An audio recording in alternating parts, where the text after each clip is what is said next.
And is everyone in? Oh, they're joining. Great.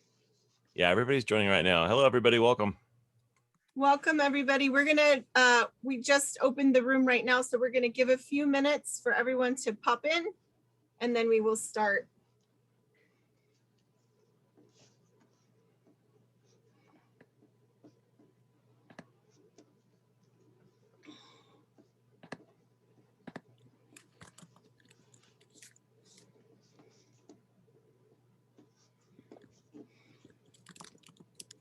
So just FYI, I'll be starting off with a quick PowerPoint. I'll share a few words, and then I'm going to close with a short video, which I think will sum up a lot of the stuff that I need to present. Okay. And is 20 minutes okay for you in that time frame? Yeah, I think I can knock it out in 20 minutes. So. Okay. There's just the two of you, so if you go a few minutes over, that's totally fine. Don't feel like you have to like cut yourself off if you have like 2 or 3 more minutes in you.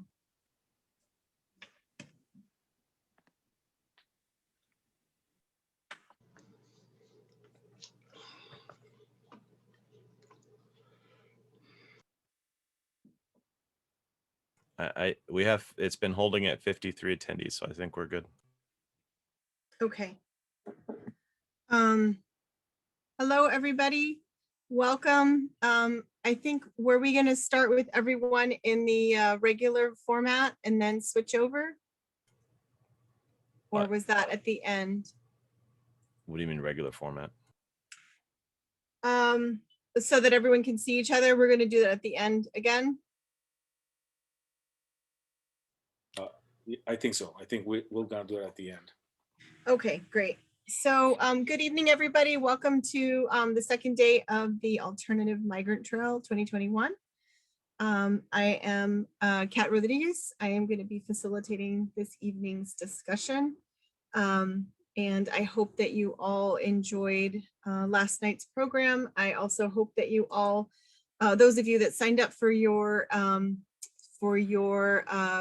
breakout teams, had a good team meeting. I know that the Ocotillo team met today and had some good community. So if you were not able to make it today, hopefully you can make it tomorrow. The topic for tonight's discussion is Indigenous border realities. And I'm very pleased that Blake Gentry and Berlin Jose have joined us for this evening. I will introduce them formally in just one moment. I'm just going to give a few housekeeping things. So I do want to explain for those who are missing the faces during these presentations.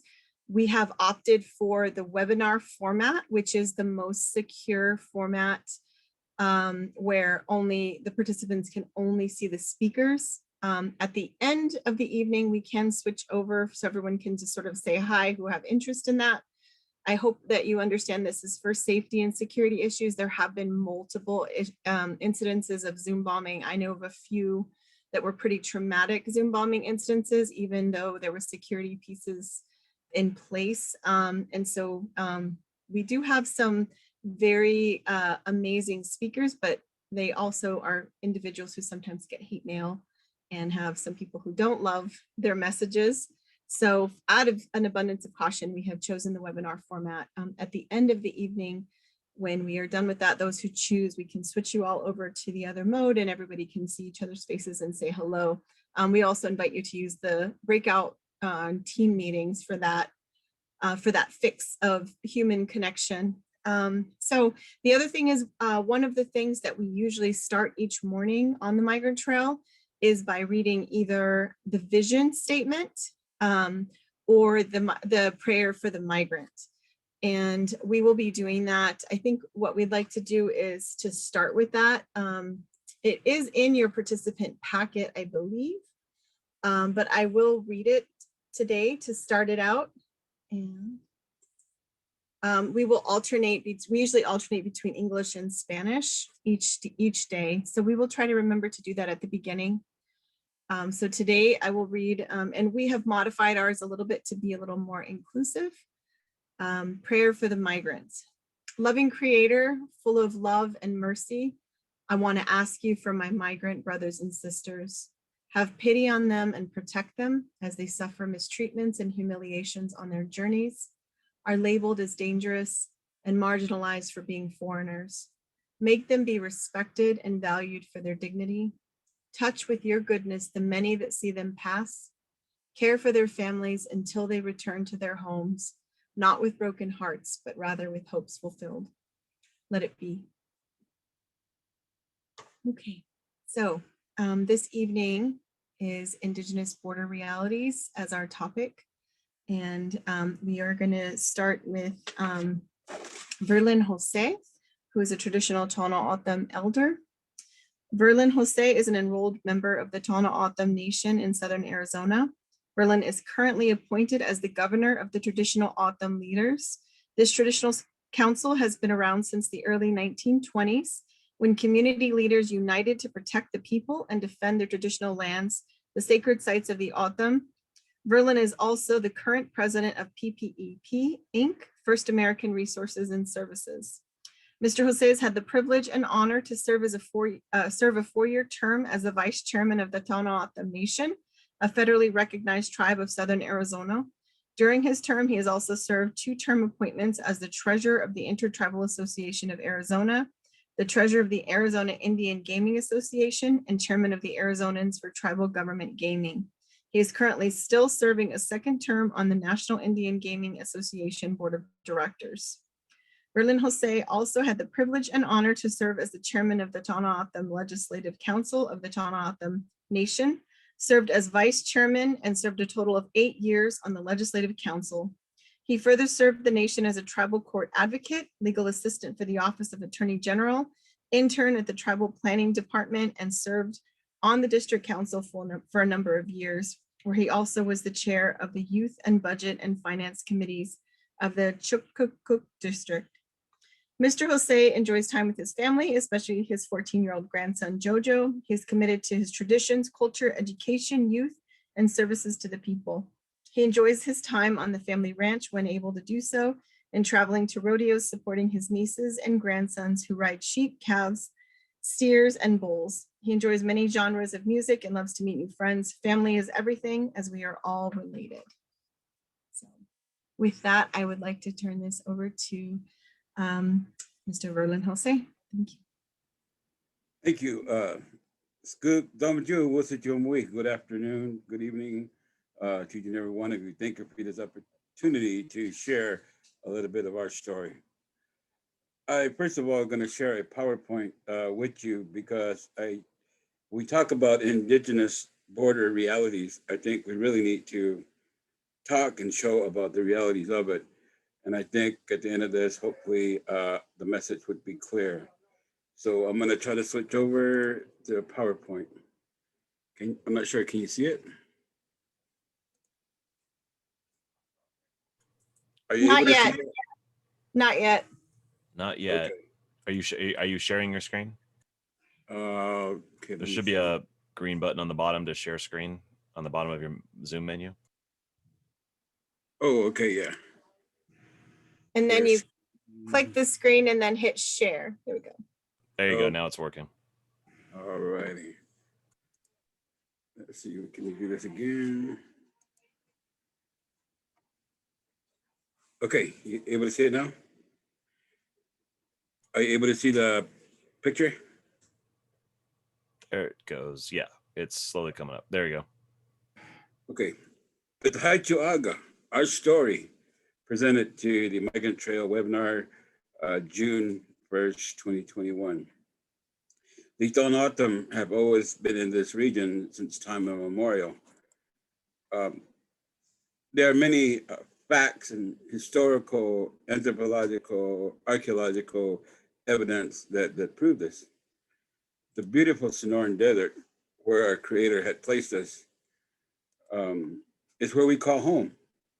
It is a very beautiful place.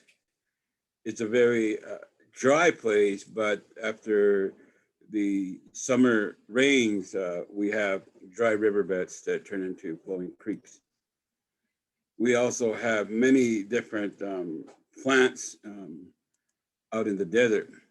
We have sacred springs that have been around for many, many years, where water comes up 365 days a year, year round. And the ocean, which is very sacred to the Autumn, the Sea of Cortez, to our sacred, respected creator's home, the Bobby Cabri Mountains, where a lot of people go to pray, but also where a lot of people go and try to climb over the hills to their demise. The Aboriginal footprint of the Tohono is not a small footprint. From the San Pedro River to the east, to the Gila River, the Phoenix area in the north, to the Sea of Cortez, the Southwest Colorado River on the west, originally, or is the footprint of the Tohono O'odham desert people. There are a couple of things that happened in history. The Treaty of Guadalupe Hidalgo, which created the border up by the Gila River. And then also the Gadsden Purchase, which created the border to where it is now today, which divided our homes in half. We cut our Aboriginal homelands in half. But the Wimkikam, our family, is very sacred. Our families are very sacred, just like I believe each and every one of you, your families are sacred. Our children, our most precious resources, one of our most precious resources. Our homes, which may not have looked like homes to many, but we moved from place to place. Wherever the Creator provided food and other resources, we were very traditional and very strong in our ceremonies, in our singing and our dancing. Even when our children were taken away to boarding schools, we continued to return and continue those practices as ranch hands, as growing up in the desert, and but it always came back to the family unit, about learning, about respecting one another, about respecting our elders. These are our original universities, our educational institutions, by passing down that oral tradition. Our foods, the Haichuhuk. There are many plants out there in the desert that we can eat, from the choyabat, the Jordan, to the saguaro, hashan, which is very sacred to the Autumn, which provides food.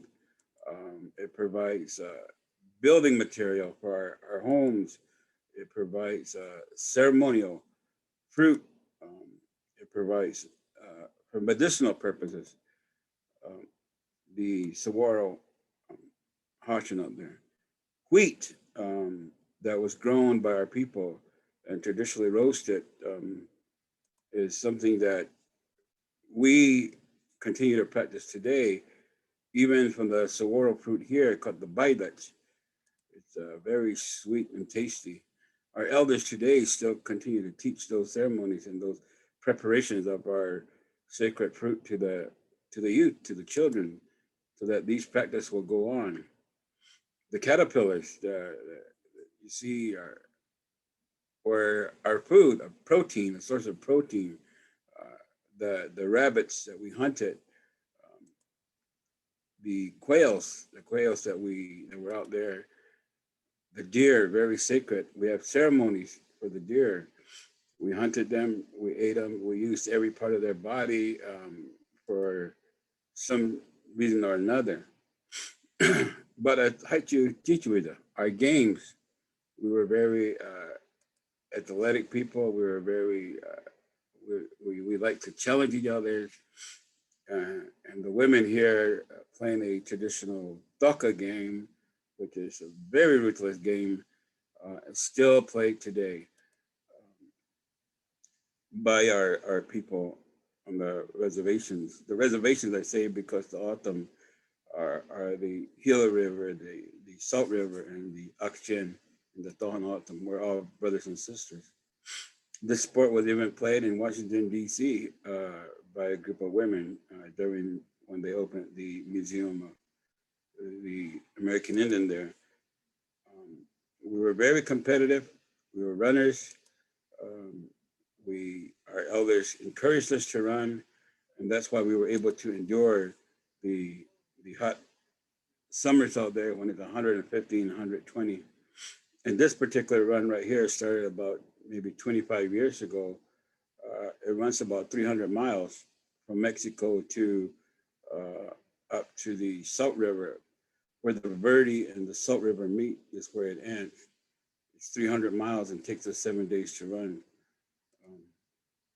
Still practiced today. Today, our autumn, whether that's uniting to lobby in Washington, D.C. or wherever it may be, we continue to unite to address issues of concern. We also do a walk, we do a walk for religious purposes. And this year we do a 4.5-day walk in Mexico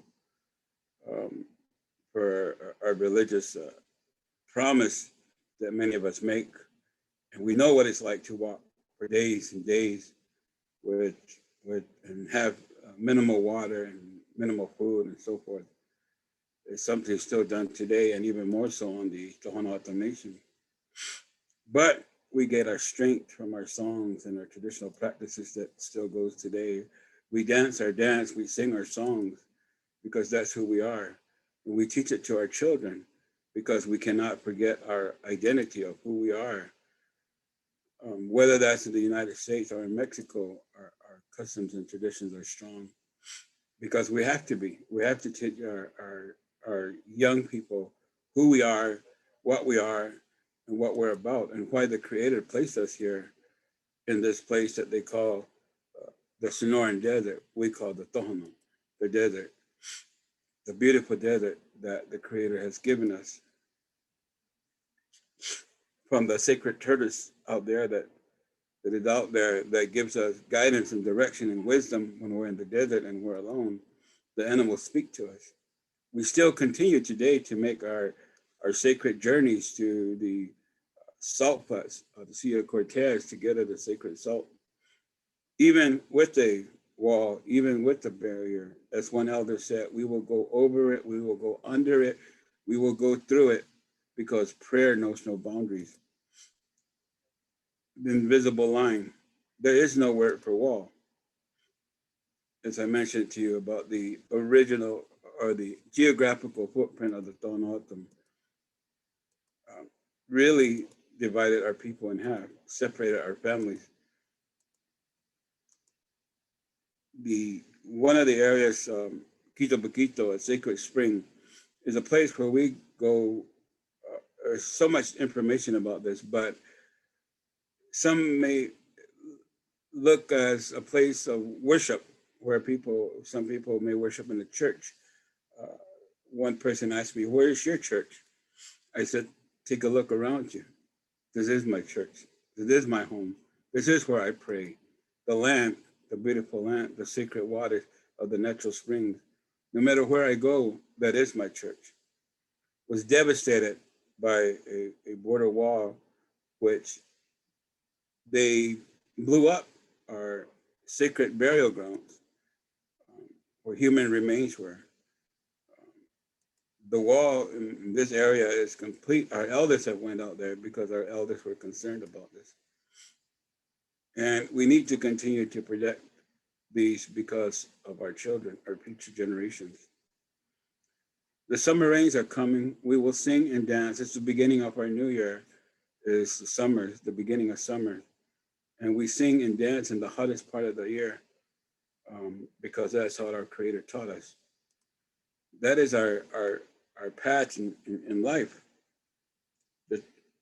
The indigenous border realities have it that the Tohono O'odham have always known to be in existence. The elders have always expressed that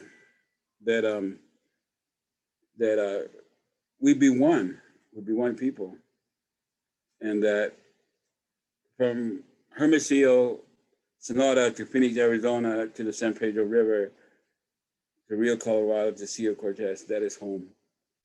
The lands traditionally constituting the patrimony of the Tohono O'odham and the Papakuria were bisected by the treaties, as I stated.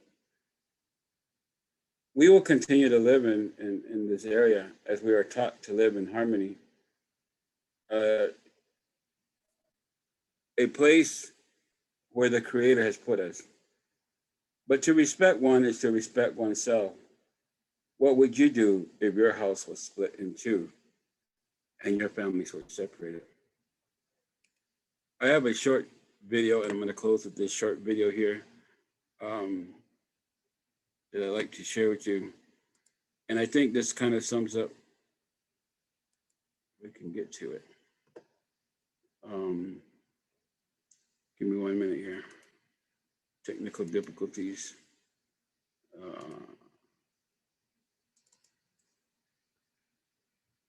me see. Sorry about that, folks. Have to. No worries. Take your time. Yeah. I thought I had it all queued up, ready to go. What did I do with it?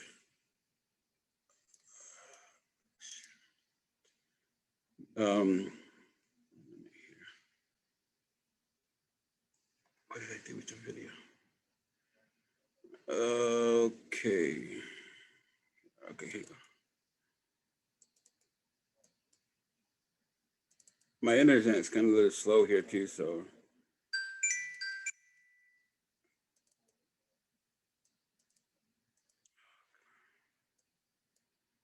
In any event, oh, here you go.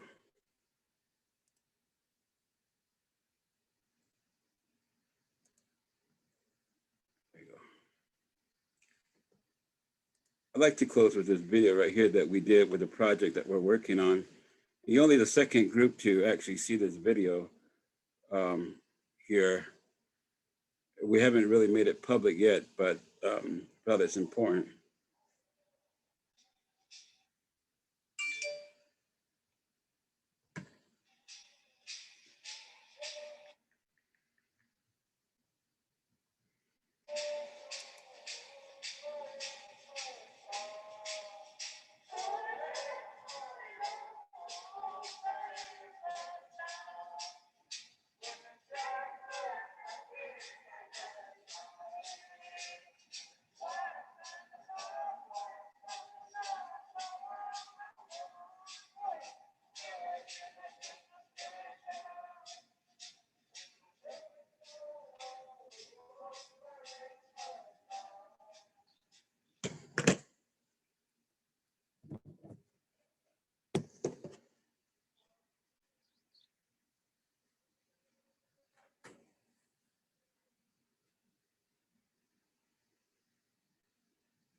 Today, the borderlands are literally built out. More than 700 miles of sensitive ecosystem have been carved out and destroyed to make room for a border wall.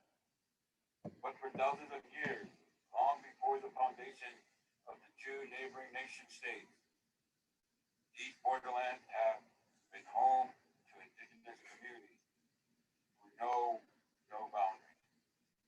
Only their lands and their traditions that bind them to the land and to each other.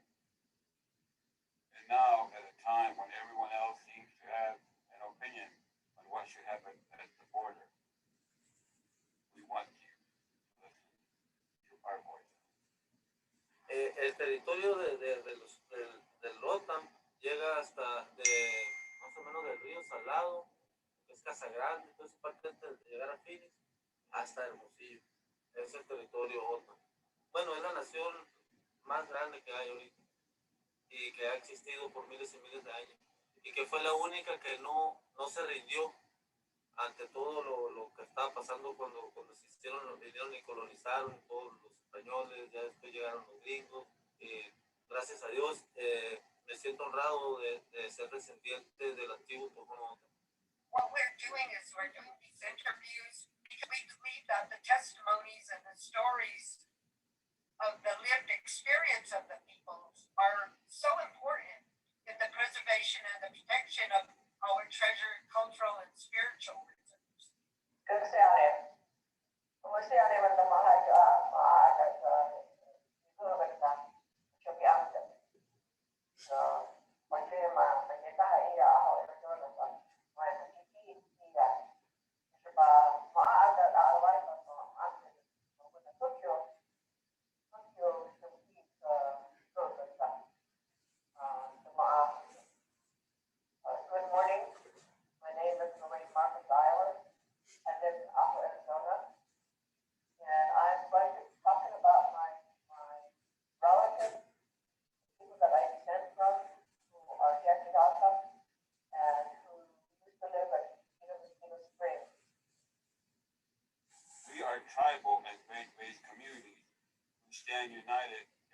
concern, grief, outrage about the border wall.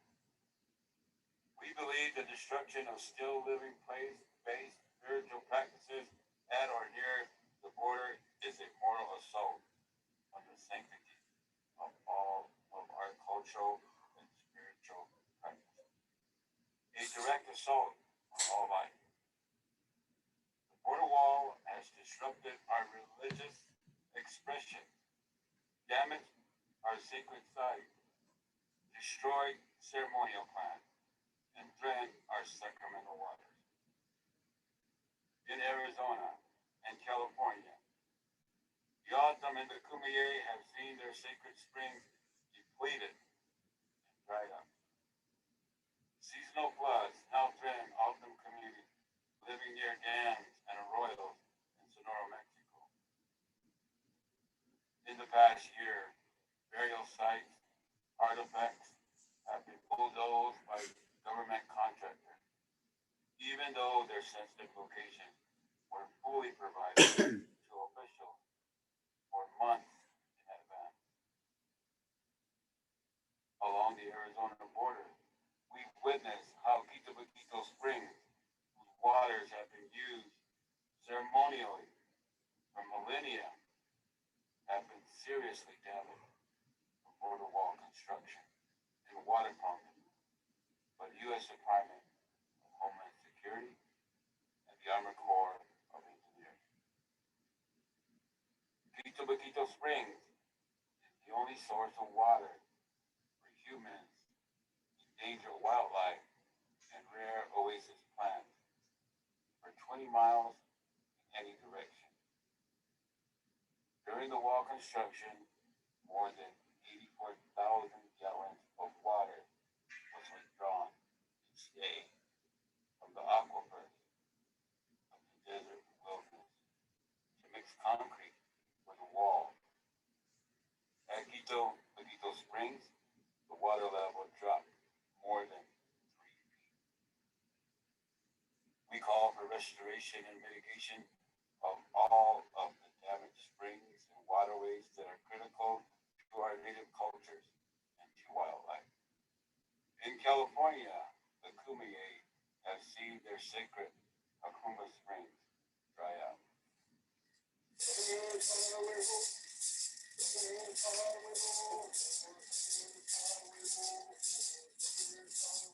Some of these areas we wouldn't be disturbing anyway because of their sacredness. We wouldn't go there unless we were prepared ourselves and asked for permission from the Creator. But these people, they just go there and destroy things, they move things out of the way, they uproot important plants, and they have affected the waterways, and it's just heartbreaking. We call for the removal of segments of the wall that have interfered with the flow of water, animal migration, pilgrimage trails, and trade between nations. We want to see an end to groundwater extraction, artificial lighting, and wildlife practices, and other sensitive areas. We urge our governments to reinvest in restoring key cultural, ecological areas and habitats, including replanting saguaros in destroyed areas. Pues el muro, yo digo que no debe de estar en la nación. Te digo por qué. Porque afectaría a todas las tradiciones de nosotros, las ceremonias, porque son sitios sagrados. Porque, oiga, haz de cuenta que nosotros vamos a sentir que nos están partiendo el corazón, porque pues son tierras que defendemos desde hace muchos años. Antes hacían fiesta y en Francisquito, las ceremonias, de todo. Ahora no se hace nada, no se puede hacer nada. Border wall has also blocked our pilgrims and our ability to practice our sacred saguaro ceremony, seasonal ceremonies, and celebrations with our families. The border wall has disrupted relationships between our communities. Sacred salt pilgrimages of the Akira O'odham, Dawn O'odham, Desert O'odham, crisscross the border, including Quito, are being blocked by the border wall, causing this sacred journey to cease on its traditional route that has been for millennia. The pilgrimage is key rite of passage for young men, and salt harvested from the Sea of Cortez is used in healing ceremonies. No se están recorriendo lo que es los senderos originales.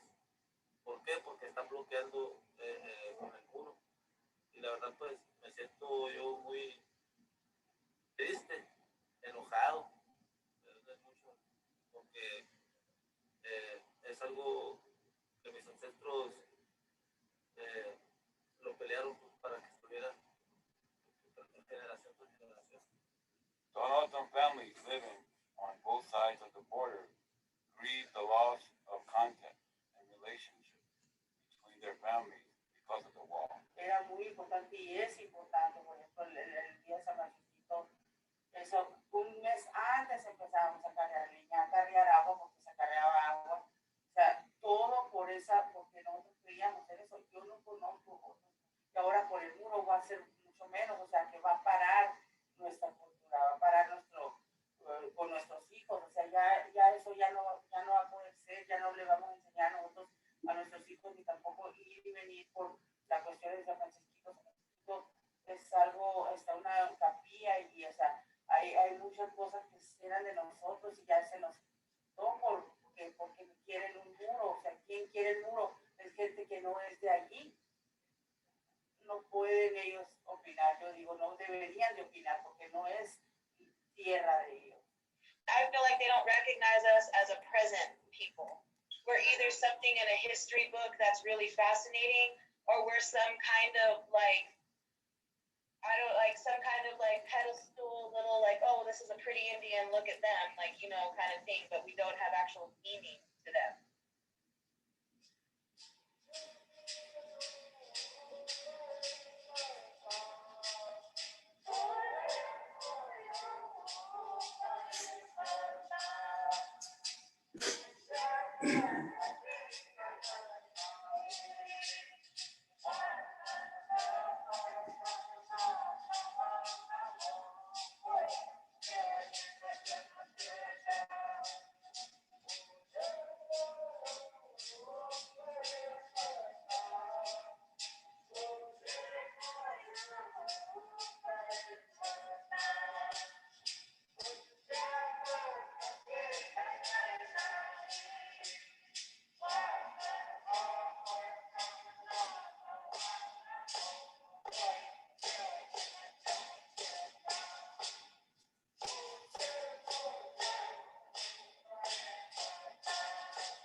And as we witness how current border wall construction has continues to violate tribes' religious freedom, we are calling for justice. We are proposing solutions, not just legitimate grievances. Yeah. Ida, Haichuaga. These are our stories.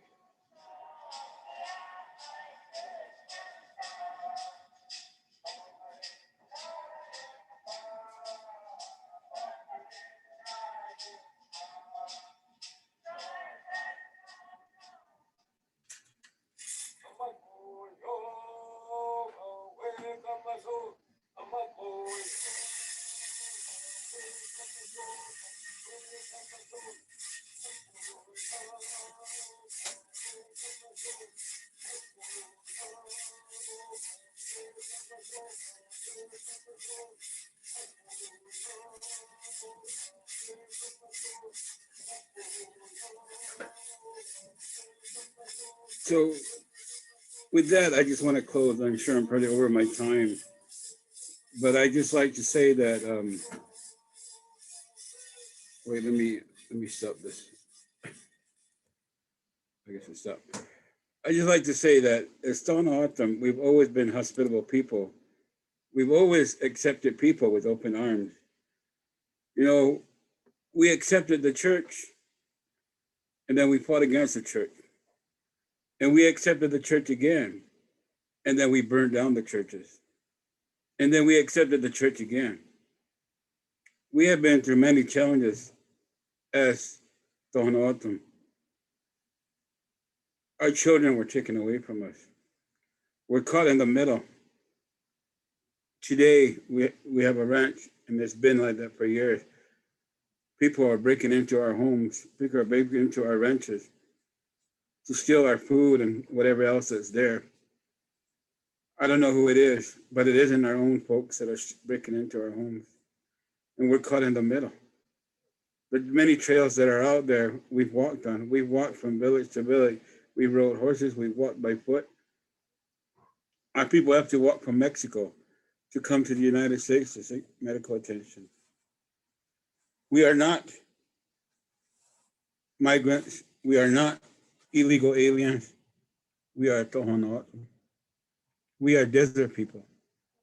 And now the President of the United States is calling for citizenship, which would include 11 million migrants living in the US to be considered citizenship.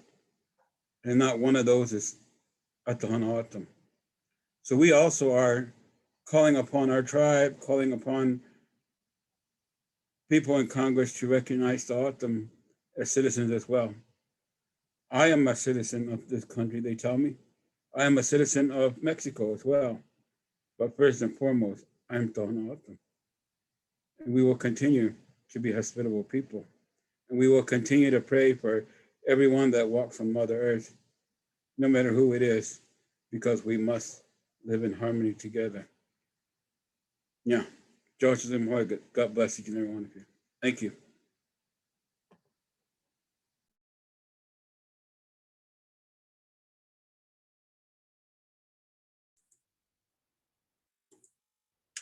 Thank you, Verlin, for that. That was very powerful. We on the migrant trail, when we are physically there, we recognize that the walk is on O'odham land. And we do have some of the ceremonies that we carry prayer ties to recognize the deaths. We also have to also acknowledge that the land on which many of the people who are dying, a lot of them who are indigenous peoples, is indigenous lands as well. And so I really appreciate the extra this expanding of people's understanding that migration has these different layers. Part of it, these issues are created by government policy, lack of government policy, and the inability to relinquish control, the refusal to grant true autonomy to Indigenous communities. And so we are very grateful for that perspective, and of recognizing the peoples whose land migration flows have been pushed into, not by their choice, but by government design, by policy. So our next speaker, who is going to talk about the folks who are crossing, is Blake Gentry, who is the director at the Indigenous Languages Office. Blake Gentry, Cherokee Nation, is an international policy expert in Indigenous community health, development, Indigenous languages and migration, and climate change adaptation. He served as an adjunct associate faculty with the University of Arizona, MEZ Public Health College, Department of Geography and Development, and Mexican American Studies. He is a policy advisor to the traditional O'odham leaders in Mexico, with whom he co-designed an autonomous Indigenous census. Blake researches and writes about migration, immigrant rights, and Indigenous language rights. He directs the Indigenous Languages Office at Casalita Shelter in Tucson and the Guatemalan Acupuncture and Medical Aid Project. Blake is an associate with Higher Ground Foundation and Adaptation Ledger, Inc. He co-authored the report Deprivation, Not Deterrence, Guamac 2014, which contributed to the ACLU versus Johnson class action lawsuit against the Tucson Sector Border Patrol. His report, Exclusion of Indigenous Language Speaking Immigrants in the U.S. Immigration System, was the first national report on Indigenous language discrimination and was cited in a legal complaint to the Office of Civil Rights and Civil Liberties, DHS, by American Immigration Council. He has co-led workshops for 3 legal defense organizations in Florida, Texas, and California on Indigenous children in detention with the International Mayan League and the Alianza Indígena Sin Fronteras. Currently, he is producing a manual on Indigenous languages in migration in 15 Indigenous languages and Spanish. So without further ado, I am pleased to introduce you to Blake Gentry. Thank you, Kat. I want to give a greeting to Verlin, who came first. It's been my honor to work with Autumn pretty much every year. After the first 2 years, I moved to this part of the world in 1992, so about in 1994. And I appreciate his leadership and I appreciate all the work that went into not just the preparation for what has happened today with this presentation, but the history and the deep identity with the Tanahatam and the desert. So thank you, Verlin. I'm going to try to do a couple of things today. And first, I want to give to you a greeting in a little bit of language I know, Cherokee. Osio ani American, Osio ani Autumn, Osio ani mam, Osio ani kachikel, Osio ani kekchi. Osio ani kiche, Osio ani awakateko, Osio ani pokomchi, Osio ani achi, Osio ani Guatemala, Osio ani asquanii. These are greetings to some, but not all, of the indigenous peoples who have crossed this border, coming back and forth, including the Autumn, for whom it's not a border. But I'm going to go to a slideshow quickly and try to show you some facts about indigenous language migration. And then I'm going to go into, in a part 2, into concepts about what is the origin of this migration. So first, I'm going to try to open this, and then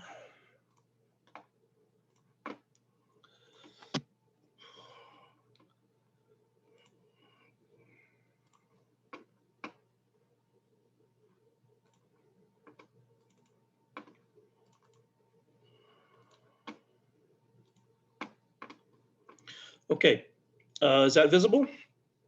Yes, it is. Thank you. So this today is in remembrance and in celebration of the Migrant Trail Walk, which has been instrumental in helping people connect to this situation of migrants in general and indigenous immigrants in specific coming to the place of the homeland actually and entering and trying to pass through the homeland of the Tanahatam. So I'm going to give a perspective that has to do with those indigenous peoples who come through and my understanding of them. This first slide will come back up later in the presentation, but this is slides of in Ustoncalco, Quetzaltenango, Guatemala. To honor part of what it was that Verlin was sharing with us, I'd like to also point out that there is a language arc for Autumn language, since this is about Autumn languages, or I'm sorry, about indigenous languages, and Autumn is certainly one of them. It's part of the Utu Aztecan family. But if you see this arrow, it goes from the valley, Gila River, Salt River, down to southeast and southwest Durango State, Mexico, in 2 communities, and one in the southeast and one in the southwest of that state. There's a language which is spoken, and the name of that language is Autumn. It's spoken by the Tepehuan and Tepehuano peoples. Those are Nahuatl names given to the Spaniards to describe those folks who lived in the mountains when the first parts of the conquest of Mexico of the Spaniards following the river valleys up to the northwest all the way to eventually Sinaloa. Migration routes now, typically, for those who come into the US through Mexico, many of you will recognize these. On the left, we have the Pacific route, and on the right, we have the Atlantic route, and these end up coming to our border, and they play out in a particular way. We see that many of the places where immigrants are picked up by the Border Patrol in between the Border Patrol stations or at the Border Patrol stations or at ports of entry or at forward operating bases or on the road. They're taken to Tucson Border Patrol headquarters, which is on a military base. Those who are picked up in a different part up here around the Tohono Nation on the western side and around Ajo and somewhat in this district or these two districts are taken up towards Phoenix, or they may be placed in the Casa Grande Border Patrol Station, the Y Border Patrol Station, or the Ajo Border Patrol Station.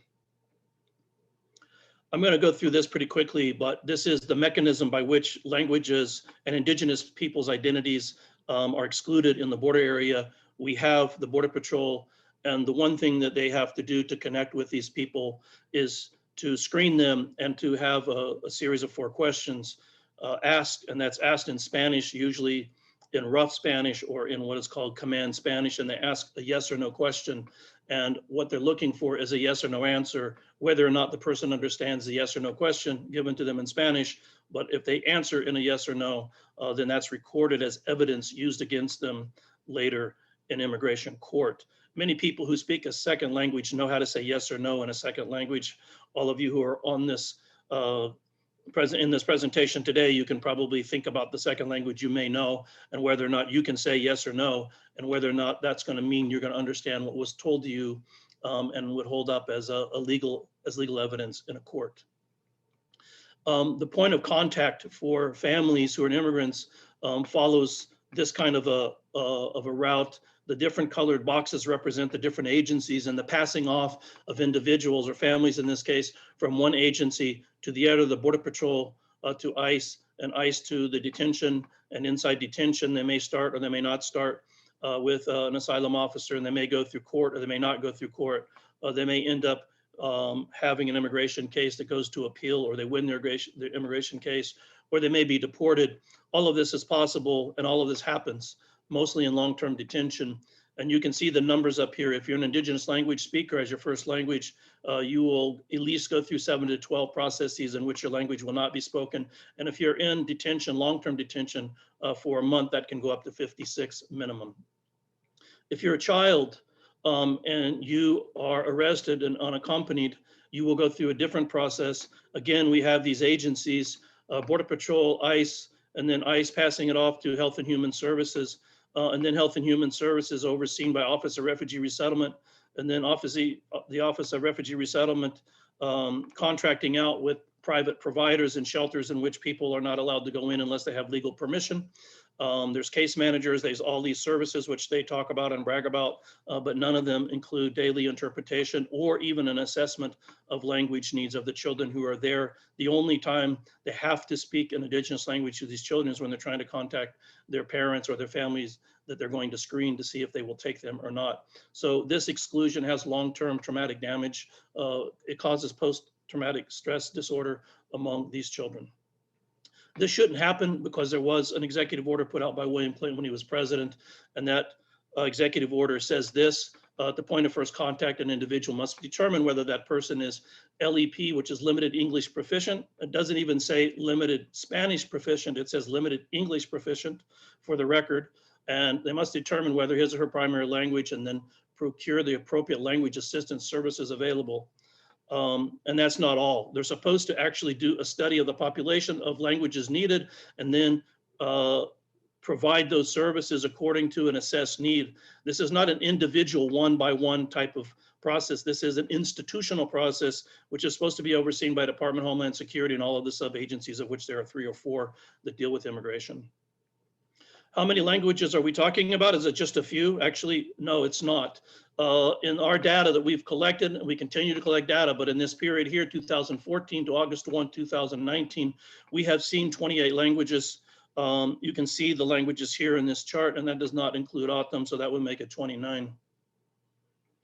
How many people are we talking about? In the Elita shelter, if you look over here in this column, you'll see that we interviewed 1,331 individuals, but every one of those individuals was part of a family for 99% of those folks. And every one of them had every one of them had 2 or 3 more folks with them. The total number of immigrants during that period was this. The number of indigenous language speakers was this. And we end up here with a consensus of around 20% of the folks that came into shelter legally released by ICE Border Patrol or Customs and Border Patrol were primary speakers of indigenous languages. There's been a subsequent report since then in a report called Do My Rights Matter, produced by Americans for Immigrant Justice out of Florida. They have a caseload, a very large one, of children who are transferred from this border to Florida and are held in detention as unaccompanied children. And they also found that those children, among those children, 20% are primary language speakers of indigenous languages. I would also note that 62% of the language of the families that were in these statistics are Guatemalans. So that's way more than half. So what is the scale of this exclusion? In 2014, we did an estimate based on the number of Guatemalans and only Guatemalans who went through their asylum process in court. We took that number, we applied the 20%, and we came up with this number.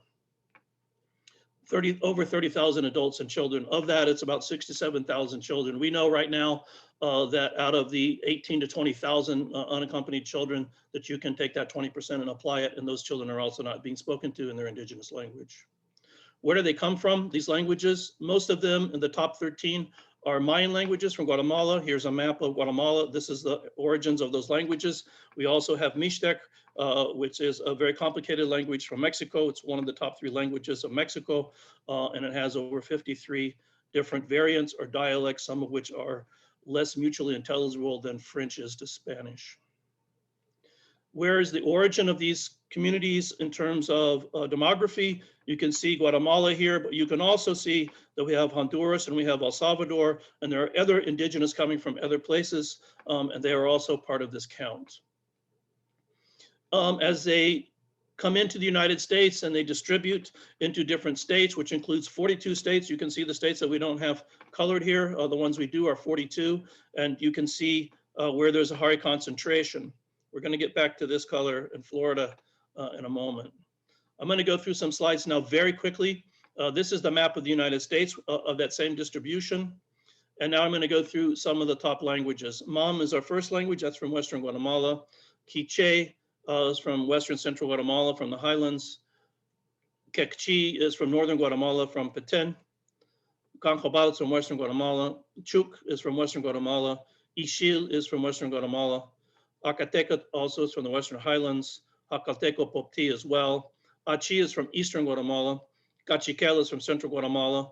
Quechua and Quechua speakers are from Ecuador. Quechua are from Peru and Bolivia.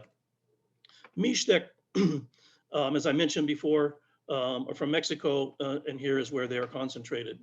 What does this mean? We did an analysis of clustering, and clustering means there's more speakers of certain languages than others. And we can see both the areas where they're mostly clustered, and then we don't have time to go through this ranking, but we can also see certain languages that show up in certain places compared to others. This is the Phoenix to California corridor. This is the Texas reality, Houston and Dallas. Houston first, the biggest bubble, Dallas the second. Here is Florida, which has twice as many indigenous immigrants traveling to it and residing there or passing through than any other state. California would be second. Then we have, I'm going to go back. Florida is also a feeder state into other states north of it and northwest of it. And that's what we have here. Florida is here, but we have this area with this central area and then a periphery of many other folks. What this is representing are indigenous immigrants who are now working in agriculture, many of them having replaced the majority Mexican rural agricultural workers who are now Central American and predominantly indigenous. We also have the megalopolis, which are those who have settled out in metropolitan areas, starting with DC, Philly, New York, and Boston, the tri-state area in DC. So those are the facts about indigenous immigrants coming through. It's not an obscure picture. It's not that we don't know. It's not that it's that difficult to figure out which languages are present. If you actually have a list, you could compare it against the list. You can ask people in a positive way what their language is. And if the Border Patrol wanted to do it, they could have done it 25 years ago. And if they want to do it now, they could do it in about 25 minutes. But I'm going to go now to what is the origin of this, because I saw Doug Massey's video. I hope all of you did as well. And I think it's a great presentation on the explanation about how originally migration came to the United States, and it was based on labor need. That labor need continues, which is highlighted in my comment about Central American migrant workers now replacing Mexican migrant workers. It continues, but the forces that are forcing people out of their homelands is more complex than it was back in the 1960s, or starting with the 40s, 50s, 60s, and 70s in Mexico, in the central part of Mexico. It moved into southern Mexico. And what I want to point out here is that for indigenous peoples, we need to understand sort of the forces that have been unleashed against indigenous peoples. They're not just in our part of the Americas, they're in other parts of the Americas and other parts of the world. And we hear a lot about this word neoliberalism, but I think it's important to know what neoliberalism is. It's a theory of political economy. It's characterized by strong private property rights, free markets, and free trade. And the role of the state is to make sure that these rights are ensured, that trade passes through borders, and to help secure markets. And markets are where you can sell things. And if they don't exist, then it's the role of the state to make sure that they do exist. And here they have the quaint phrase, by state action if necessary. What you need to know is that includes warfare. This was the president of Chile in 1973, socialist president, Salvador Allende, who was democratically elected. The Central Intelligence Agency and the Armed Forces of Chile overthrew this president, and they replaced him with this guy who was not a civilian, but who was someone in the Air Force. His name was Pinochet. The intellectual authors of neoliberalism are basically Milton Friedman and his followers at the University of Chicago. And then this guy, Nixon was in power when all of this was sanctioned by the United States. And why am I bringing this up? Because this will explain to us that the origin of neoliberalism isn't just what happens in a modern economy. Here you see a banner, it says, no somos chilenos, somos mapuches.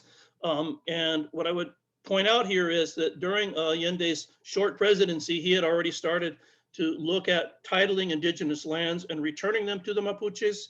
There was a restoration offer, a restoration in progress when the coup d'etat happened, and then this was completely reversed under Pinochet.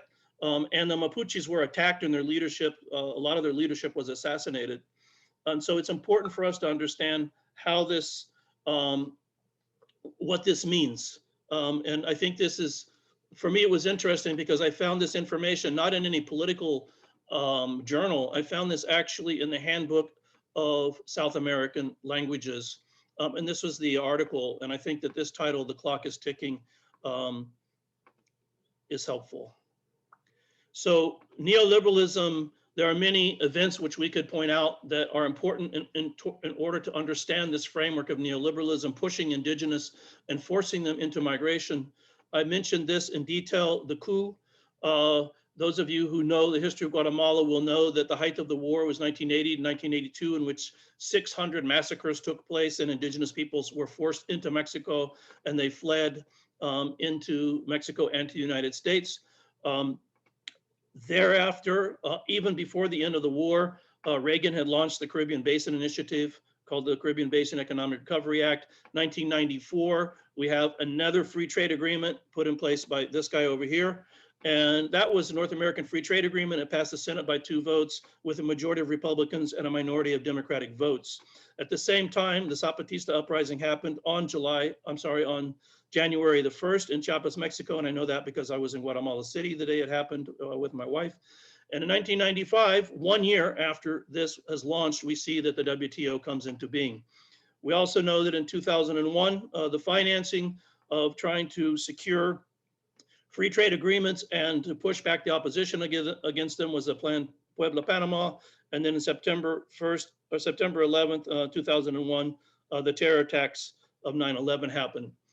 Shortly thereafter, the Homeland Security Act, and then this continues, these free trade agreements continued even after the Homeland Security Act, Chilean US Free Trade Agreement, Central American Free Trade Agreement, CAFTA.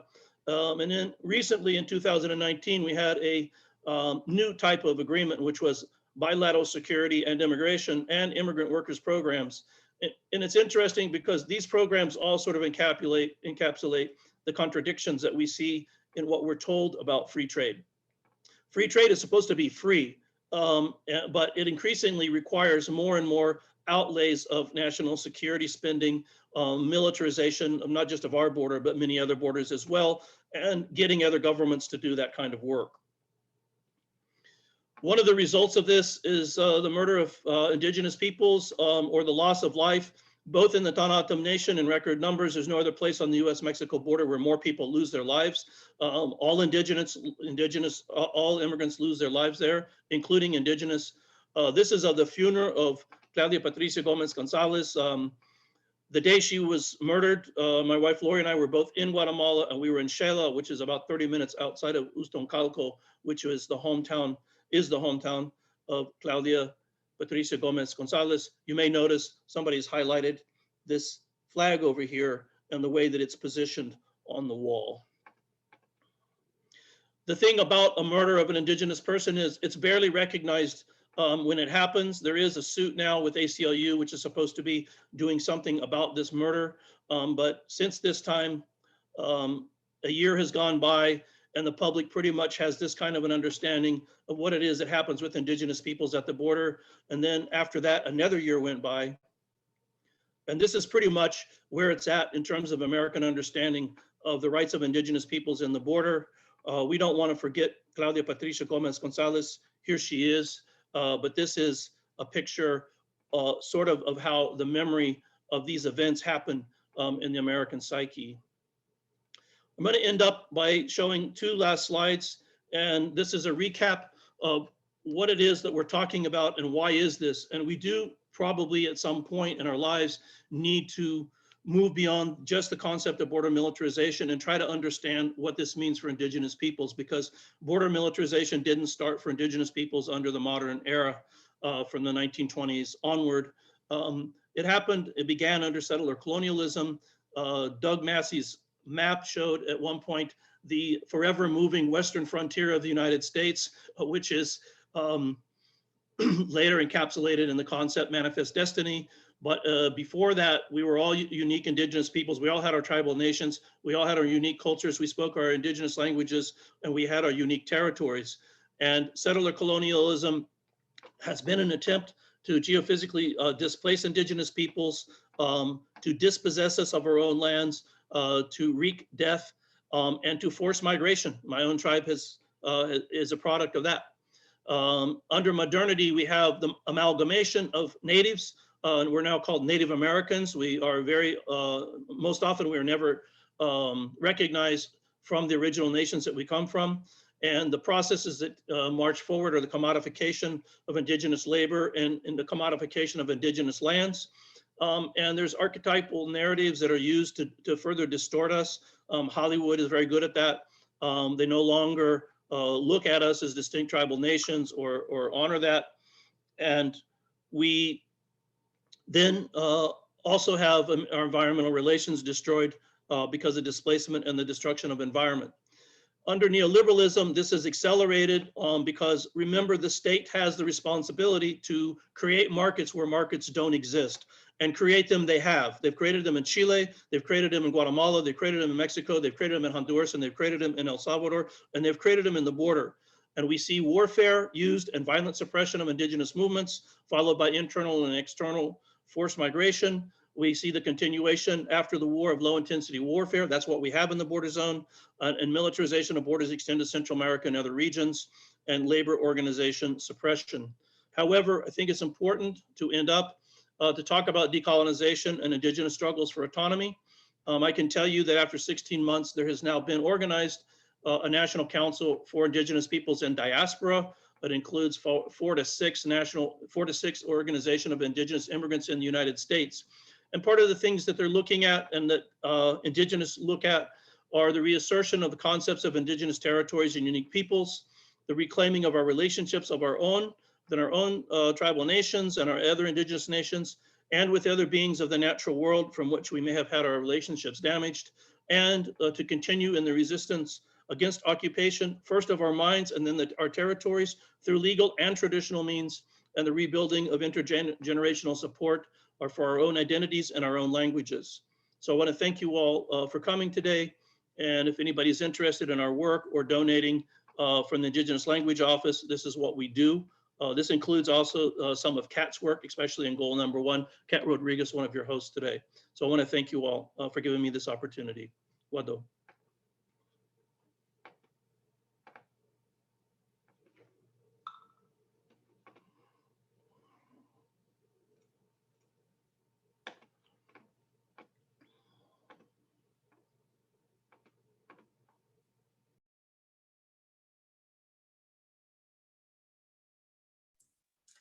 Thank you. Sorry, I was unable to unmute for a second. Thank you so much, Blake. So folks, at this point, we would like to invite you to put in your questions in the chat for either Blake or Verlin, or if you have, you can either direct them to either of them. And while we give you a minute or two to do that, I wanted to invite Trish Algersma to do, she has a quick announcement or a statement she would like to address. So we'll turn it over to Trish now. Thank you.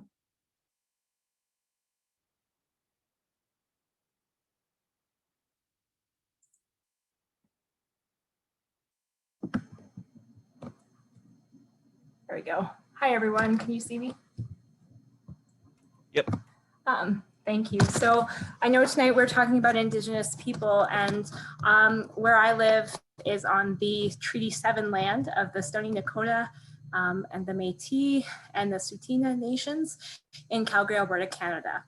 And on Thursday, I'm sure some of you have heard the news that remains of 215 Indigenous people from that area in BC, the Tk'emlúps to Sequenum, First Nation people, were found at the burial site on a residential school. And like the deaths along the border, these deaths were preventable. They took away children from their families, and they were part of a government policy that was harmful, colonial, racist in nature, and created incredible harm and loss to families that continues to this day. And so as part of today, I would like to present these children and the many other children that have not yet been found, that are still remaining undocumented and missing. And just wanted to say that they're with us today and presente.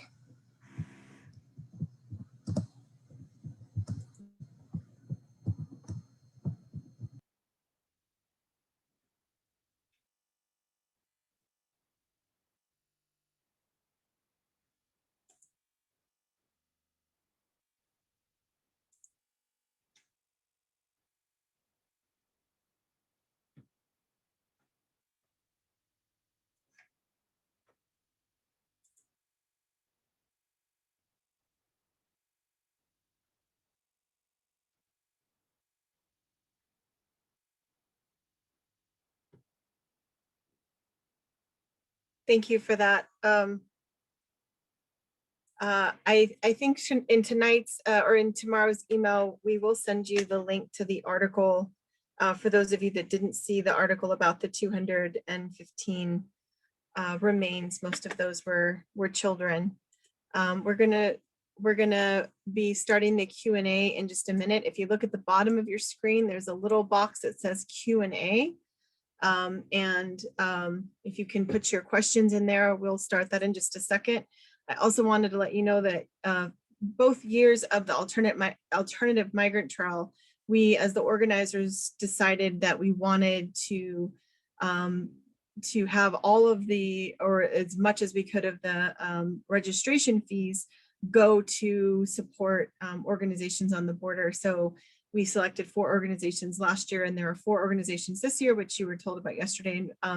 Blake is part of the Indigenous Languages Office, and that is one of the 4 organizations that will be recipients of your registration funds. They're going to be divided into 4 and sent to them, and that is because, you know, we're not buying water or renting porta potties or doing all the other things we usually do. And so we wanted to make sure that this was just also about supporting community organizations on the border doing work, especially in the time of COVID. So it looks like we have our very first question here, and I'm going to read it. And Verlin or Blake, it looks like someone is saying that they don't see a Q&A at the bottom. So I can also check the chat. So if you don't see a Q&A box, I will put it, you can also put it in the chat. I'll be checking both. So this first question comes from Mojedin Abdulaziz. Thank you very much for the excellent presentation.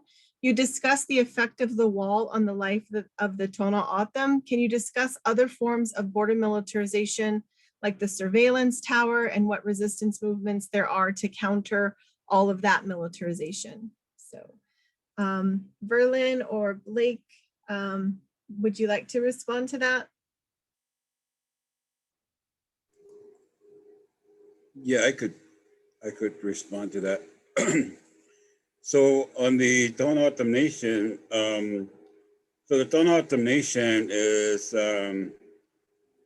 we have on the reservation alone, some of the wall that I showed you was off the reservation. We had 2.8 million acres small of land that were put on. We have 62 miles of international boundary with Mexico. And let me confirm, there is not a wall on the 62 miles. What you do have on the 62 miles is a vehicle barrier. It's a little bit different. And the vehicle barrier was actually approved by some of the local communities and the Tohono O'odham Nation because of the huge increase of traffic some years ago. And the local communities and districts and the tribal government approved the integrated fixed towers on the border. Although there are some tribal members who oppose it and disagree with it, the governments, the local governments, the community governments, the district government, and the nation have approved those. There is militarization in terms of many border patrol, and it's as one elder said one time, it's a love-hate relationship because the border patrol are harassing us and they're taking our members and deporting them and continue just to harass us. You know, we're the criminals.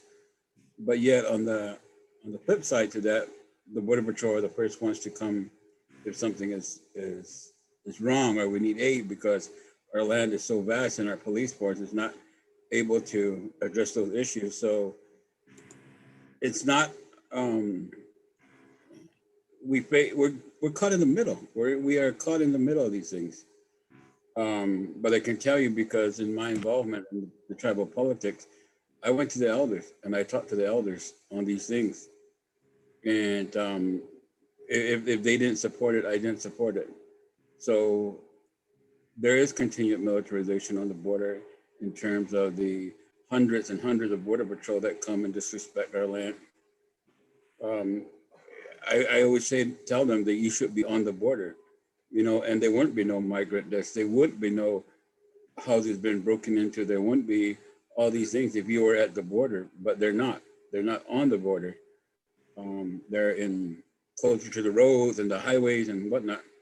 But that's a whole nother section of that we could talk about in terms of borders, in terms of what I believe and what I think is out there in terms of how they have their structure set up. So it's like I said, the only way to say it is that we're caught in the middle. We have to do what we have to do to try to protect our members living here on the nation. And when you live in a remote community and somebody shows up in the middle of the night with a mask on and with AK-47s demanding your vehicle or breaking into your homes in the middle of the night, it's a catch-22. I mean, we don't want them here, but what else can we do? We don't have enough. The nation spends about $3 million of its own travel resources on border issue. We don't have enough resources to protect the border. And it's an issue larger than the tribal nation. This issue is larger than the United States of America. You know, Blake shared some information there, valuable information. It's just larger than Mexico. It's other countries beyond. This is a world issue, actually. This is a world issue that we have to deal with. And the Tohono O'odham are caught in the middle. Thank you for the question. I hope I tried to answer it the best that I could. There are two that are sort of combined. One, if you could give us the status of Quito Baquito Springs. And another question is, how can we advocate from all over the US for the removal? Well, I know that there's no land, but for the militarization. And then there was another question about how would people advocate from outside of Indigenous communities for some of these issues? And I'll put those to both of you. So if you want to start, Verlin. Okay, the status Quito Baquito. Quito Baquito is actually located on the Oregon Pipe National Monument on the federal lands there. The wall is built. The burial grounds are desecrated. The groundwaters were depleted, but since they stopped pumping water and so forth, we've seen the water level rise up again. And there's a group called Healing the Border that we produced a video that you saw at the end. And we were about continue stopping the wall, and then we switch gears and we got to now talk about healing the border. What do we need to do? We need to take down that wall. We need to take down that wall. This started in the 90s, you know, in building the walls there. So we need to take down that wall because it doesn't only affect the human beings, it affects the animals as well, as we talked about in the videos. So the status of that is the wall is built there. The destruction has been already done. We need to heal that border. And the Tohono O'odham, the indigenous communities like the Kumeyaay and others you mentioned, need to be at the table. They need to be involved in some of these decisions. The other question was, I can't remember. What was the other one? I'm sorry. How can folks who are outside of the Indigenous communities support? Okay, so with that being said, I think it's really about unification. It's really about realizing the issues at hand, because we can't fix those problems. I can't fix those problems. You can't fix the problem, but we together. I would say that there are two main things on border issues in America. Number one, America needs to kick its drug habit. America needs to kick its drug habit, because wherever there is a demand, there's going to be a supply. It's coming. It's not going to stop. Maybe not in my lifetime. What are we doing to kick the drug habit in the community? The drugs are not intended for the Tohono O'odham Nation. They're intended for the cities and towns wherever you live from. They're coming through your communities. They're coming to your cities and towns.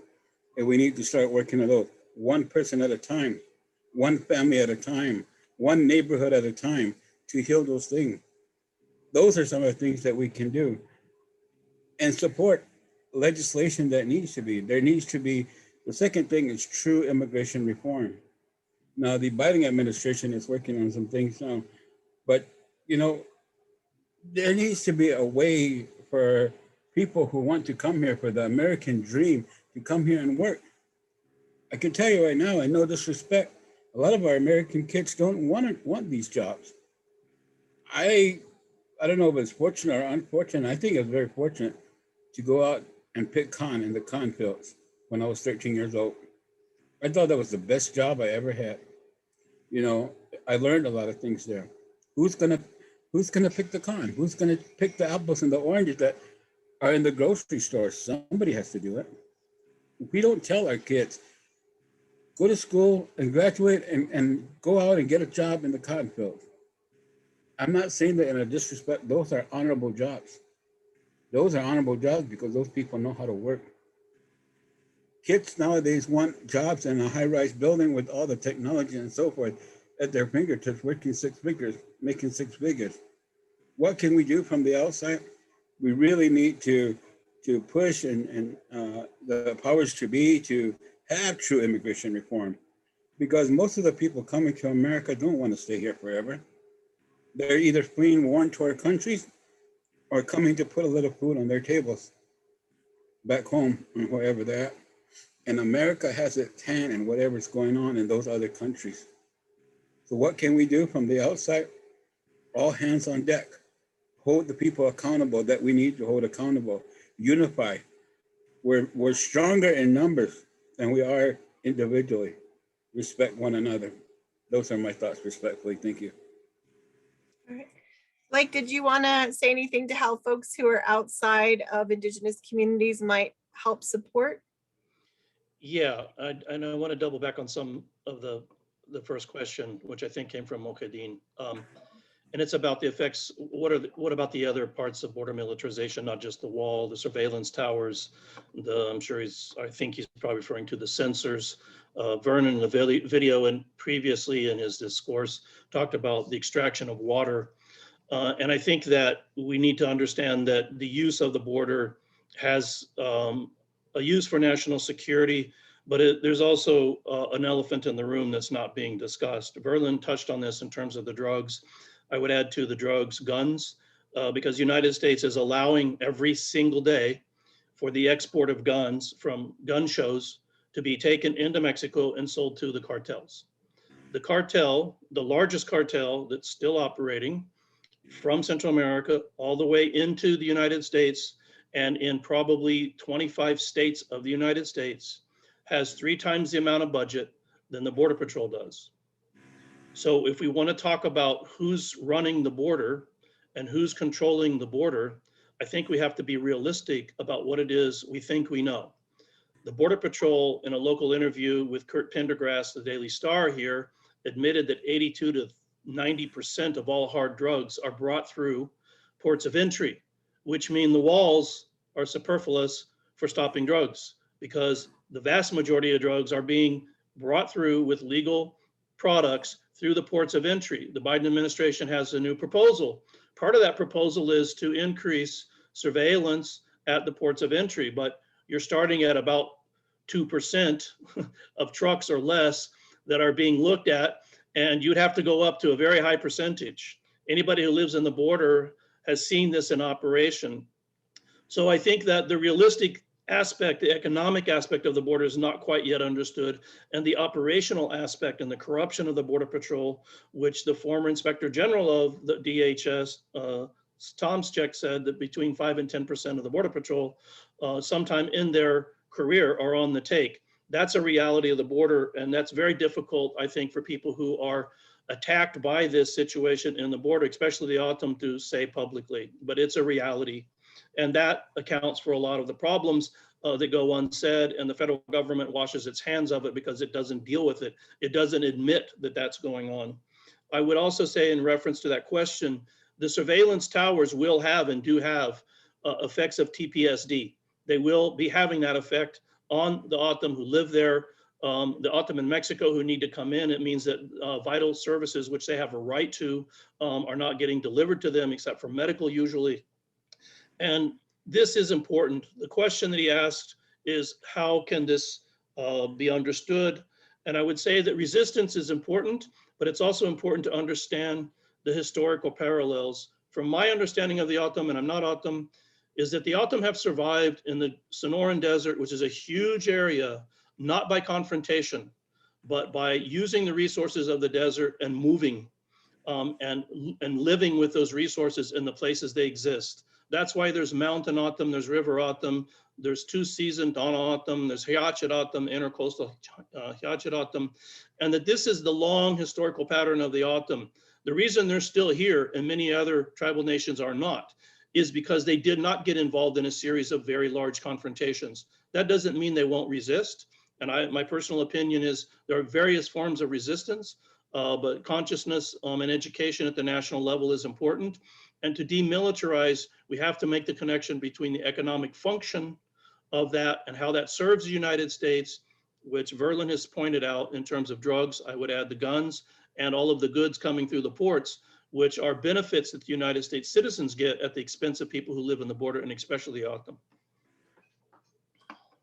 Thank you. Blake, there's another question. I know Alitas has help with Indigenous language interpretation, but are there ways that other shelters access interpreters? It seems like it is limited, unfortunately. Is this correct? Yes, the answer is yes. We have been advocating, not just from our office, but also other organizations around the United States, a cultural center in LA, the Bishinishim, which is an indigenous nation of Mayan who are Chuk, Hakalteco, Popti, and Concobalt and live in Omaha, Nebraska. International Mayan League, which lives in the tri-state area of DC. La Red de los Pueblos Indígenas, which is in New York, which are all members of the National Council of Indigenous in the Diaspora, which started about 3 weeks ago after 16 months of organizing, organized precisely because of this issue. We have been asking other shelters in the border areas to please count Indigenous peoples. I've been asking that personally since 2015 in a meeting of the ACLU in El Paso. And we still have not gotten much of an answer. I learned recently that at the shelter in Phoenix, that they are making some attempt to do that. But one of our proposals is to actually go and train people in order to do that so that Indigenous peoples can be counted. And I would say from that same experience in 2015, a lot of the Mexican shelters do count Indigenous peoples. They don't disappear them into the statistics of just, you know, quote unquote immigrants. So it's an important question, I appreciate it. And we need to allow people to have their identities. One thing kind of related to this I'll point out is the state of Minnesota. I used to do presentations and I would say, do you know where the largest concentration of arrested and incarcerated terrorists in the United States is? It's actually the state of Minnesota. And then I ask, how many times have you seen a proposal to build a wall around the state of Minnesota? The second thing I point out is there was a movement called the American Indian Movement. Their experience where young Indigenous peoples were leaving the reservations and going to Minneapolis, St. Paul, because people on those reservations had no food. And they lived in terrible conditions. They protested, and not just in Minneapolis, but in Chicago, in Oakland, and many other places in the United States, even in the O'odham areas here, and they were met with police brutality. The American Indian Movement started in Minneapolis in 1973 because of police repression. And so if we think of the Black Lives Movement, the Black Lives Matter movement now, I think we can understand that there are parallels here in the United States, and there are reasons why we need to make allies and to work together to reverse what is militarization in this part of the United States and to reverse police brutality in other parts. And I would also say that a lot of those police departments, at least 200 of them, have been trained in Israel by the Israelis to suppress protests. And the way they do that is through something called racial profiling. If you're Palestinian, then you're put in that category and you're racially profiled and you are repressed. In the United States, peoples of color, Black, African Americans, Native Americans, Asian Americans, and so on, also have that experience.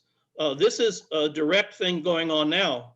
The border technology that has come here, also a lot of it was put here by Israeli firms paid for with US taxpayer dollars. Thank you. This question, thank you both for these informative presentations. My questions are there special passes allowed for Indigenous, such as the Tohono O'odham or Yaqui, to cross into the United States, or do they have to possess passports? Thank you for the question. No, there are no passes. there are no passes. The Yaquis and Atono and other tribes still face issues with that because for right now, the United States will recognize a tribal ID to be utilized to cross the border. But that doesn't cover everyone because, as I mentioned, that in the citizenship that Biden proposed and was introduced in the House and the Senate, according to the information presented, it's what's going to pave a pathway for 11 million undocumented migrants. I didn't say there's 11 million in the United States. That's what the legislation says. The same thing with the Autumn. Not all the Autumn are able to meet the enrollment criteria. So they're not able to come to the Tohono for ceremonies and other domestic purposes. So there are no passes unless you're a federally recognized tribe with a tribal ID. You can utilize that to go into Canada or Mexico. You can't use it to fly. You can use it to fly internally within the United States. So to answer your question, no, there are no passes. Vasco Yaqui, Tohono O'odham Nation, and other tribes have been working on this. And I've been to the Canadian border with the Blackfeet up there, and we talked about some of these things. So no, we don't have any. The only thing we use is our tribal ID or to get a valid passport, which a lot of people can't get because a lot of people don't have a birth certificate because they were born in a remote village. They were born under a tree. They were born somewhere that doesn't have a physical address, so they don't possess birth certificates. Thank you. I would add one thing, Kat. The Yaquis did have an arrangement through the Border Patrol sector chief to be able to come during the time of the Yaqui ceremonies, but they had to have special letters written, and that was always a temporary arrangement through the Border Patrol sector chief of the Tucson border sector. So you get a new chief every couple of years, and that always has to be renewed through them. So it's not a permanent agreement. There's no permanent fix for them. I don't know if now or under Trump, actually, that's been happening, but I would just add that.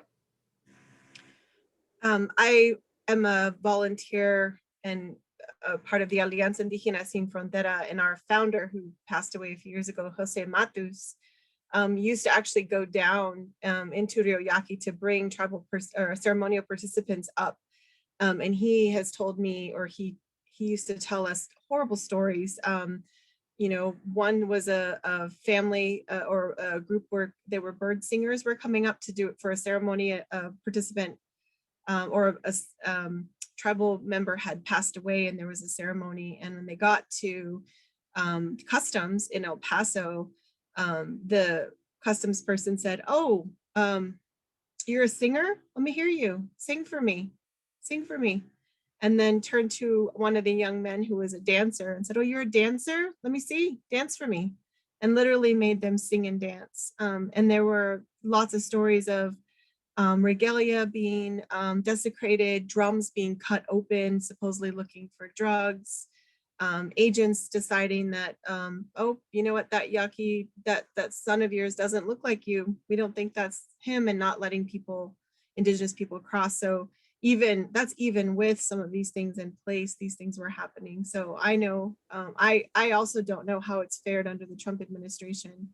And I don't know if there's any new talks around the Biden administration, but even with some of those things trying to be put in place, there were problems. So let me go back to there's a question here. Yeah, real quick, if we just add just a little bit to that. As Blake mentioned, so right now I'm the governor for the Autumn in Mexico. We constantly are working on that because right now we're having we work with the director for the port of entry at Lukeville and other areas. In Nogales, sometimes a little bit more tougher. In Sassabee, it changes, as Blake said, it changes all the time, and we have to constantly go there. We have ceremony in Mexico, and as you mentioned, we had to educate, and there's so much change in there that it's a continuous education. Look, these are sacred items. You can't touch this. You can look at it, but you can't touch it. In some cases, you're not even supposed to look at it. And so we have to do that. And then the agents, the U.S. agents, some of them could be really, really rude, you know. So we deal with those. Those are the things that we deal with until we get some kind of federal legislation that would allow us to continue to do that. Then we continue to face those issues. Thank you. Let's see. So here's a question. For Indigenous peoples coming to the US from Central America, can you please speak to the tension they may face in leaving their native lands, lifestyles, and traditions versus coming to the United States for more opportunities? It seems that due to neoliberalism and globalization, it's becoming impossible to maintain traditions in native lands. What alternatives would be available?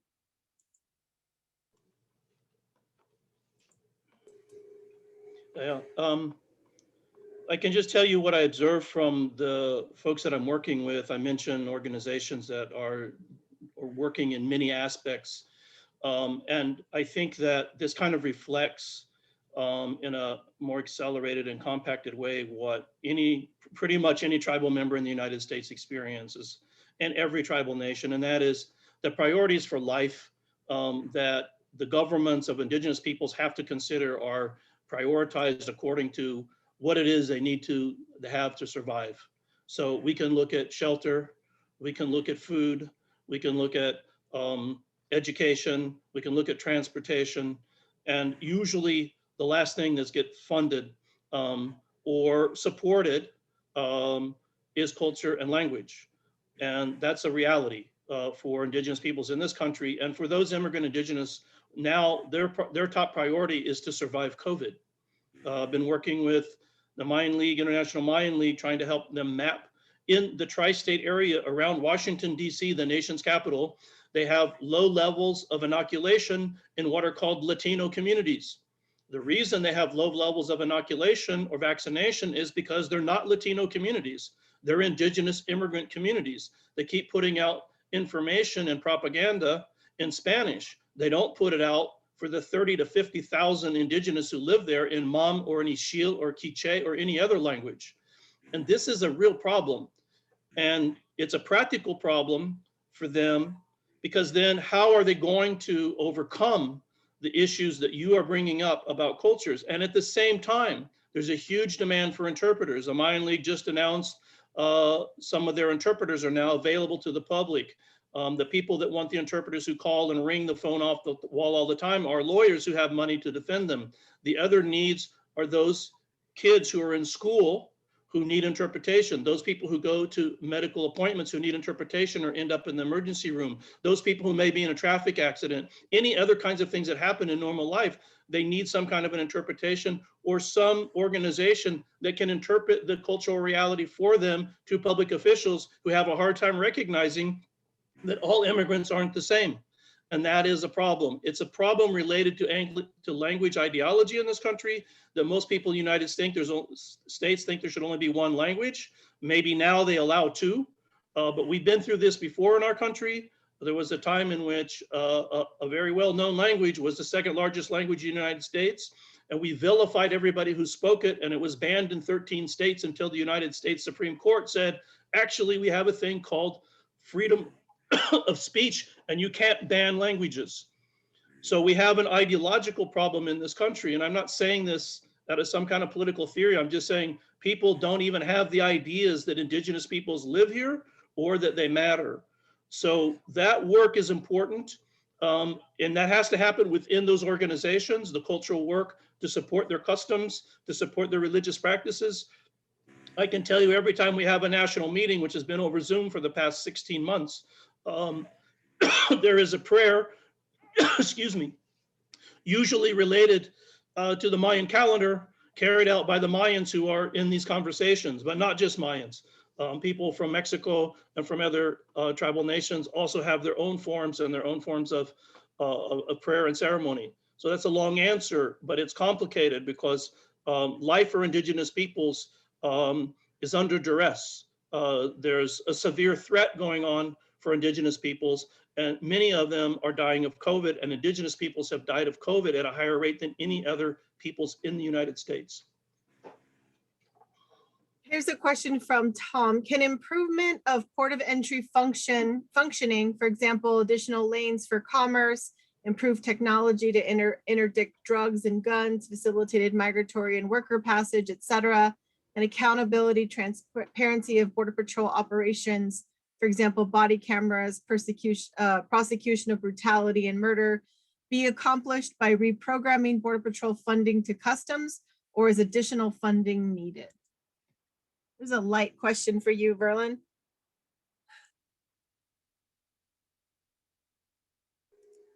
Okay, I believe that that there needs to be more tribal funding to tribal nations on the border. Like the Autumn Nation, I mentioned, we spent $3 million of tribal funds, and that's number one is because we can't even fulfill our own police force because our salaries are not compatible with the outside, you know, and then we don't have the infrastructure here in the nation to build a police force that we can really secure our own lands. Pushing some of that money towards the ports of entry rather than Border Patrol, I think it really needs to be a major overhaul all over. I don't believe Border Patrol are going away. They're not going to go away. This is not going to, maybe not in my lifetime. But how do we fix those issues? Throwing money out there is not the answer. Having true consultation with the tribal nations and how to address this. And I always said this, we know this better than you. When they created the Department of Homeland Security, my question always was, who built this? Who designed this? And they told me, our experts in Washington and blah, blah, blah, here, whatever. I said, well, you know, the problem is your experts never once came to talk to our experts, the people that live here, the people that know this. We could have told you a thing or two, and we've been trying to. And so money is not the answer. Redesigning and reprogramming things so that it is workable to address these issues, so we won't have no more migrant deaths, so we won't have no more Don Autumn who are being deported, so that we do have a free passage, because it's all in the name of safety and security. Look what's happening in America. How many of these mass shootings were created by people that crossed the border? I wish somebody could tell me that. And then maybe I might be convinced that a wall is needed. But at this point, I am not convinced. So money is not the answer. Redesigning, reprogramming is something that will work for the American people. Those are my thoughts, respectfully. Thank you. Thank you. I would like to add Go on to ahead. that real quick. I agree with Verlin, and I think that the experience of the Autumn and other tribes that live on the border in this area, in this region, which for them is not a border, needs to be brought into the fold. The basic problem I see is not money. I agree with that. The problem is the Congress legislated an anti-terrorist force on the border. If you actually read the Border Patrol's mission statement, the #1 priority is to act as an anti-terrorist force. We know that before 9/11 and since 9/11, there's been no credible report of a terrorist crossing the border, attempting any kind of terrorist act. And that is a problem, because the mentality of the people and the training that they get is to train them to be anti-terrorists. And so they are using combat techniques. More than half of the Border Patrol are now being recruited from theaters of combat when they came back from Iraq and Afghanistan. And some of those skills, I'm not saying aren't necessary, but that's not what they're facing. They're facing immigrants. So what needs to be, I agree with Verlin, it's a redesign, and that redesign should be with the legislation that the Congress put out. It's not the Border Patrol who decided what they're going to be. It was the Congress, and they need to redesign it to deal with immigrants and commercial exchange, commercial products coming across the border. If they did that, they would lower the amounts of deaths.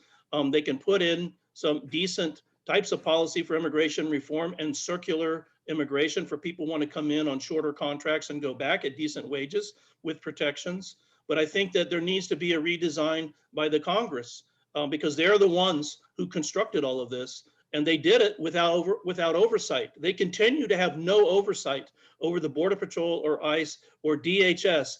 And I was on a call last week with Representative Grijalva, and the amount of frustration that they have about not even being able to hold them accountable is because when they passed that legislation on an emergency basis, they didn't put any oversight mechanisms. So if you want something to change, start telling your congressman that there needs to be oversight because they're using our money. Thank you. There's two questions here. Thank you both so much. I wondered if either or both of you see a change in how many and how deeply and broadly Indigenous groups are working together against border issues, and if this is new and hopeful in your opinion. If so, and or Indigenous groups with environmental and other groups, is there more intersectionality as well? I'm thinking of Blake's last slide. I think Verlin can talk about that first because I know he was just in an experience in which he was working in that mode. So I will hand this off to him. Thank you, Blake. Well, I think Blake also has can vouch for this because I know he's in some of the groups that I am in. In terms of Indigenous folks, you know, sometimes I think that there's a saying that says sometimes we're our own worst enemy. And sometimes we tend to fight amongst each other. And sometimes that happens from family, from tribal communities, and so forth. But I do see that more and more so the people coming together as organizations and tribal communities, because we all know that the fight is bigger than us. And so I see that. I see that, and there's still some who will not, for whatever reason, not work with another, and that's okay. That's okay. Everybody is entitled to their own prerogative. But outside of that as well, outside of the Indigenous organizations and groups, and I always say this a lot, is that there are many people that are fighting these border issues. You know, the Border Coalition, you know, the Southern Arizona Border Community, all these different great organizations that are fighting the same battle that we all are. And the force of unification is real, and it is evident that it does work, because from Washington D.C. to Southern Arizona to the Altam in Mexico, uniting in force. And so I see that, and we need to work stronger in uniting the Indigenous people, because Blake brought up about the American Indian movement. There was a time where the American Indian movement came here to the Tohono Nation to stand ground to help protect the lands in Mexico that were being desecrated by the ranchers and so forth. And when our own tribe wouldn't help us out. And then finally someone said, you know what, hey, we need to support these people. And so again, I say that in a sense that sometimes we're our own worst enemy and we don't believe in one another, but we believe in someone else. And so, but I do see that. I do see that. I think we're waking up, and we're acceptance that the unity is we're listening to what our elders have always taught us. We're listening to what the wise people of the world have always taught us about unification. So I believe so. I would add to that, yeah, recently, and over not just recently, but for some time, the Center for Biological Diversity has been supporting autumn protests about the border, and also not just the border, but about the Pinacate Reserve and about the Alto Golfo Reserve. And the Pinacate, there's been desecration going on because the government is not taking care of the reserve, which is a World Heritage Site according to UNESCO. The Alto Golfo Reserve, which is a biological reserve next to the coast, the Sonoran coast, next to that Sea Cortez, Autumn Ocean.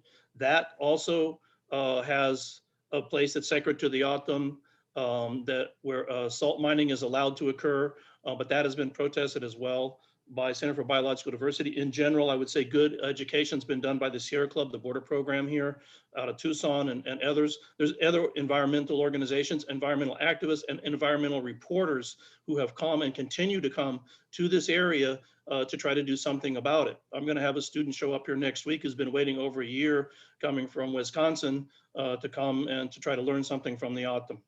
So there's many people. We've had people from New Mexico, Word College, Armor Hammer's Word College has come here. The Border Studies program from Orlam College out of Tucson. They have made numerous trips into Ottoman Mexico communities and through the reservation. So I think that there's quite a bit actually of people working together and other tribes as there's a functional reason to come together and to have a common platform, then it's possible. But I think you also have to ask the question, these tribal nations sometimes live close together, but in some cases they live very, very far apart. And there's not a lot of resources. They're not offered a lot of resources to come together and hash out a common strategy and follow it up with money to travel, to do political campaigns and so on and so forth. So as a dinky little office in one shelter in Tucson, we bark all the time about the need for national support. And I would say that there are tribes in the United States, US indigenous nations. The National Congress of American Indians has recognized the suppression of indigenous language and identity rights of immigrant indigenous in a resolution. The Cherokee Nation passed a resolution calling for the same thing, the recognition of these rights. And you've heard Verlin talk about the tradition of the Autumn, welcoming people come through and helping people and not turning people back just because they're traveling through. But that doesn't include people with AK-47s coming and knocking down your door. So from my perspective, having worked here for several decades now, there's a lot of solidarity and it includes creating relationships. You don't do it by, a 2-month campaign. You do it by establishing a relationship with these people and letting them know what you can offer, and then they take it or they don't take it because it's not in a place where it's useful for them.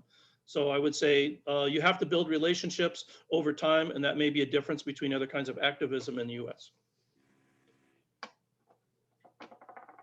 There's one last question from Barb Lemon. Thank you so much, Blake, for all this amazing information and all the language connections. I see the results of your work in Casalitas. Is there anywhere that the charts you showed are available to see?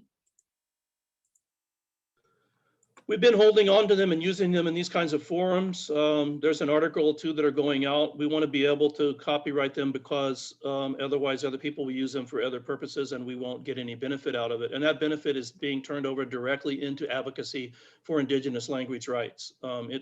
There's no royalties from these articles. They're a lot of work. When they get published, then they will be useful and they can be out there. I've given permission and handed these slides to the indigenous organizations, which I've been mentioning, and in national meetings and so on and trainings so that we can prove this. I've also sent that national map to the Department of Public Health, state of Arizona, to Steve Kazazchik here, trying to advocate for the state of Arizona and the CDC. I recently sent a letter through a Cherokee connection to the CDC, also asking for recognition of these languages so they put out any messages about COVID in indigenous languages. We have on the Alianza Indígena Sin Fronteras website recordings of the COVID advisory in 22 indigenous languages, and we can't get public officials to even put it on their websites. So that's what I can tell you. Yeah. Thank you. Okay, well, those are all of the questions that we have in our Q&A session. And I want to thank you both for your time and your knowledge and really appreciate it. And a reminder to participants that a portion of all of the proceeds of registration is going to be sent to 4 different border groups, and the Indigenous Languages Office is one of them. So you can see why we're supporting. So with that, we are going to go ahead and close the program. There was a request from some participants to have some FaceTime with each other. So we will end the program today. And I would just again like to thank Verlin and Blake for their generosity. If everybody wants to hold on, anybody who's interested, if you are not interested in doing that and just being able to see each other, then you can feel free to sign off now. Otherwise, our Zoom masters are going to be switching everybody into panelist mode, which means you'll be able to see each other and everyone, and we can all say hello and make faces at each other. So with that, oh, Verlin, did you have something? I just want to thank y'all for the opportunity. And I felt that it was important to really understand the Autumn. And it really is about, honoring I personally have come across deaths out there in the desert where I stayed 11 hours with one before somebody was able to come and retrieve the body. And even removing one from a home expired there. These things are real. They don't get any more real than that. And it's somebody's brother, father, mother, sister out there. And we do really need to unite in prayer. We do really need to unite, if it's one step at a time, for those that never made it home.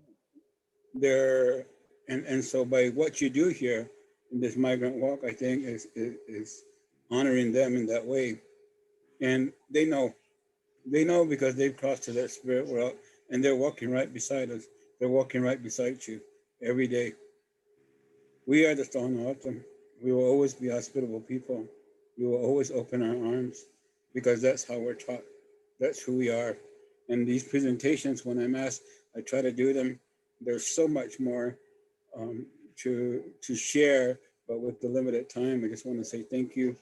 And that I want to put a plug that we are pursuing the Stone Autumn citizenship proposal to our tribe, and hopefully take it up. I did talk with Congressman Grijalva because we do want our members to be deemed citizens so that we can traverse this imaginary line. Because not only is it migrants from other areas, it's our people that are facing those issues. Justice and Hoygat, God bless each and every one of you, and thank you for the opportunity. Thank you. Okay.